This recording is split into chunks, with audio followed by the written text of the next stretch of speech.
Қайырлы күн, менің сүйікті оқырмандарым, менің арнама хош келдіңіздер. Бүгін сіздермен сондай үгітілмелі керемет печеньенің рецептімен бөлісемін. Құрамы өте қарапайым. Ең алдымен осы каналға тіркеліп, осы видеоға лайк басып қойыңыздар. Осындай кеңдеу ыдысты алып, бөлме температурасында осылай еріп тұрған жұмсақ сары майымызды саламыз. Оның үстіне бір кесені толтырмай, осылай қантты салып, жақсылап араластырып алатын боламыз. Яғни біздің қант пен май біркелкі масса болуы керек. Қыздар, сіздерге де жасап көруге кеңес беремін. Одан кейін бір жұмыртқаны жарып салатын боламыз. Жұмыртқаны салғаннан кейін де барлығы біркелкі болғанша жақсылап араластырып аламыз. Қыздар, бұл печеньенің жасалуы өте оңай. Одан кейін қопсытқышты аз ғана тұз салып, және ұнды осылай барлығын бірден салып жібереміз де қолмен қамыр илейміз.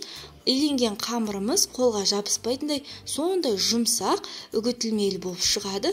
Міндетті түрде сіздер де жасап көріңіздер. Осы рецептпен өз құрбыларыңызбен бөлісіп қойсаңыздар да болады. Мінекей қараңыздар, менің қамырым дайын. Енді печеньені бірден жасай береміз. Қамырды көтерілдіріп, оны күтіп тұрудың қажеті жоқ.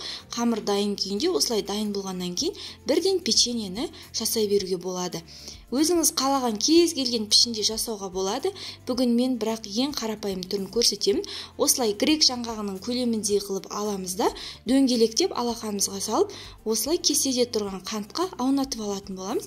Қазір тағы да бірнеше жолын көрсететін боламын. Тура видеодағыдай етіп жасаймыз. Противенге салған кезде май жағып салсаңыздар да болады, немесе мен секілді осындай пергамент қағазды төсесеңіздер де болады. Осылай салған кезде арасын ашып-ашып салыңыздар, өйткені қазір піскен кезде көтерілетін болады. Қыздар, егер сіздерге рецепт ұнаса, төмендегі поделиться батырмасын басып, өз құрбыларыңызбен, достарыңызбен бөлісіп қойсаңыздар болады. Мінекей қараңыздар, өте керемет және жасалуда оңай. Дәл осылай барлығын жасап болғаннан кейін 20-25 минутта алдын ала қызып тұрған пеште пісіріп алатын боламыз. Қараңыздар, міне керемет, аз ғана уақыттың ішінде осындай керемет печеньені жасап алдық. Сіздерге де жасап көруге кеңес беремін. Міндетті түрде жасаңыздар. Құрметті менің сүйікті оқырмандарым, менің арнамда шығатын рецепттерді ең бірінші болып көру үшін төмендегі қоңырауша белгісін басып, және осы каналға тіркеліп, осы видеоға лайк басуды да ұмытпаңыз. Назарларыңызға рахмет. Мен сізді өз каналымда күтемін.